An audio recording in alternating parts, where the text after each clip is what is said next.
Au pied ouest de la montagne Hwajisan, à l'est de l'étang Gungnamji, un puits octogonal en marbre demeure sur une pente douce vers Gungnamji étang. Et de nombreux morceaux de tuiles sont éparpillés autour. Cet endroit est présumé être le site d'un palais secondaire qui aurait été situé au sud du palais Sabi-jeong. Par conséquent, il est fort probable que Gungnamji était le parc de ce palais. L'actuel étang Gungnamji a été créé entre 1965 et 1967. En draguant le fond de l'étang, en empilant de la terre sur la colline en bordure, et planter des saules pleureurs.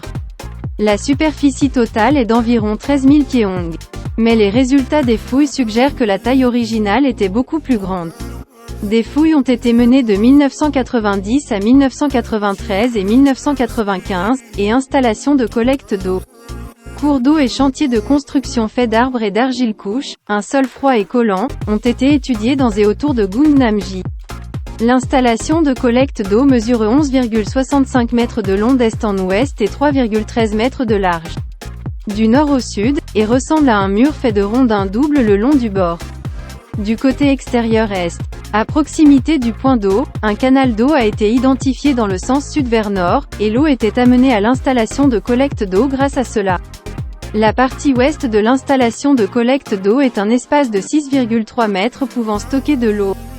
Et la partie orientale a une rainure peu profonde en forme de « union » pour permettre à l'eau de circuler. Du cours d'eau pour s'écouler. La voie navigable est une voie navigable naturelle sans aucun objet artificiel installé, et un cours d'eau artificiel avec un arbre bordé sur le côté et un arbre aligné. La tablette en bois mesure 35 cm de long et est en bois de pin. Cela correspond au Yeongjo-cheok de 35,05 cm confirmé à travers les ruines et les reliques de la période Baekje, fournissant un indice important pour l'étude des poids et mesures de Baekje. En outre, les noms des districts administratifs tels que Hwang occidental, Yunggu et Hagu ont été enregistrés sur la tablette en bois, ainsi Huang, qui n'avait été confirmé que dans la littérature, fut confirmé. Elles sont également évaluées comme données précieuses pour la recherche sur le système administratif de Baekje, qui comporte 5 parties et 5 sections. De plus, il y a plusieurs pelles en bois, bêches, et des métiers à tisser en bois à l'intérieur de la voie navigable.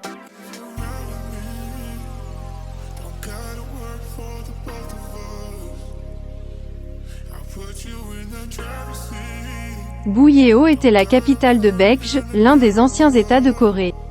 Je vais vous présenter les caractéristiques de Buyeo en Corée. Buyeo est une ancienne nation coréenne composée de plusieurs tribus centrées autour de la rivière Songhwa dans la région nord de l'actuelle Mandchourie. L'existence de Buyeo s'étend de la fin de la période Go-Joseon au milieu de la période des Trois Royaumes. Dans l'enseignement de l'histoire coréenne, elle est expliquée comme un concept selon lequel toute l'histoire coréenne commence avec Dangun et Go-Joseon. Mais Buyeo est un ancien état militaire qui a coexisté en même temps que Go-Joseon et qui est assez loin de sa zone centrale.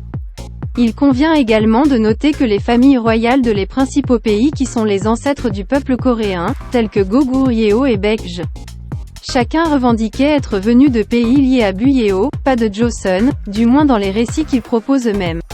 Bien sûr, il existe aussi une théorie selon laquelle le roi Jun de Go-Joseon, le roi de Mahan, partit vers le sud. Et en tout cas, c'est vrai que Buyeo, comme Go-Joseon, est une nation de gens nobles. Le peuple coréen moderne est la fusion de divers groupes ethniques répartis dans la région de Mandchourie dans la péninsule coréenne pendant des milliers d'années, centrés sur le peuple Yemaek.